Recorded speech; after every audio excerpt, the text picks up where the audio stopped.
ايه هو التوتر؟ ليه بنحس بيه؟ والأهم من ده كله، ازاي نحوله من مصدر للقلق لأداة للنجاح؟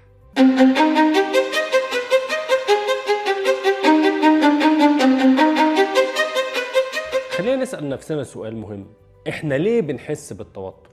الموضوع بسيط وسهل جدا، زي ما قلت هي إشارة. عندنا حاجة من اتنين، أول ما بنحس بموضوع التوتر يا إما بنحاول إن احنا نهرب منه أو إن احنا نواجهه.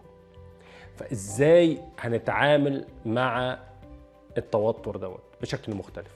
مبدئيا كده التوتر هو استجابة طبيعية جسمنا هو اللي بيقول لنا عليها. جسمنا بيفرز موضوع التوتر ده، فجسمنا بيقول لنا خلي بالك في حاجة مهمة بتحصل. هو ده جزء من آلية البقاء اللي موجودة عندنا، هو بيجهزنا للمواجهة أو للهروب. طيب بالنسبة لأي حد طموح وعايز يأتشيف، التوتر بيكون أعقد من كده.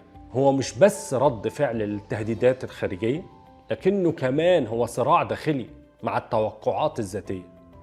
لما تكون أهدافك كبيرة ومعاييرك أعلى، التوتر بيبقى الرفيق الدائم.